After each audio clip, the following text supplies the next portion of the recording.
Bonjour, aujourd'hui on va parler de l'Europe et de la justice en particulier. Alors l'histoire commence par deux plaignants des propriétaires de sociétés immatriculées dans le Grand-Duché de Luxembourg qui saisissent la justice européenne pour s'opposer à ce que leur identité ne soit pas librement accessible.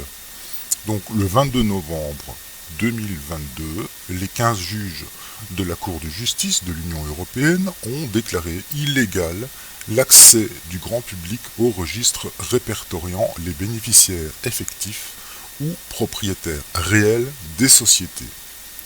La transparence des registres de bénéficiaires était l'une des mesures phares européennes anti-blanchiment en 2018. Elle a été votée dans un contexte de scandales financiers à répétition, à l'image des Panama Papers. Ouvert progressivement au public depuis 2021 dans les différents États de l'UE, ces registres répertorient les ayants droit réels des sociétés, compliquant la dissimulation des fraudeurs et des réseaux criminels derrière des prête-noms et des sociétés écrans.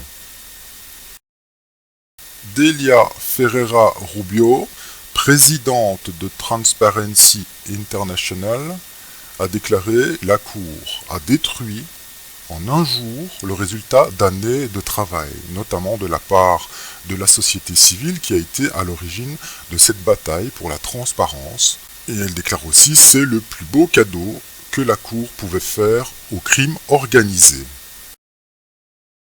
Alors les conséquences de cette décision ne se sont pas faites attendre. En l'espace de quelques jours seulement, plusieurs États européens ont fermé l'accès de leurs registres au public, dont les Pays-Bas, l'Irlande, Malte, Chypre, l'Allemagne, la Belgique, l'Autriche et le Luxembourg. Ça vous étonne? Moi, pas tant que ça. Et si l'on considère que le commissaire européen à la justice n'est autre que Didier Reynders, ex-vice-premier ministre belge de la droite libérale, ayant été suspecté dans plusieurs affaires de corruption et de blanchiment d'argent, comme par exemple le Kazakh-Gate et l'affaire des fonds libyens.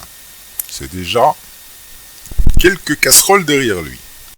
Un agent de la Sûreté nationale avait découvert des choses qui laissent penser que Didier Reynders était impliqué dans ces affaires. En avril 2019, sa plainte a été classée sans suite par le parquet de Bruxelles.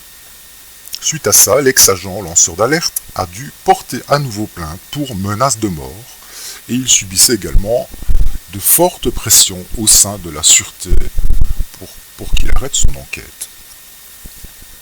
Sachant tout ceci, nous sommes en droit de nous poser la question: la justice européenne n'est-elle pas corrompue ?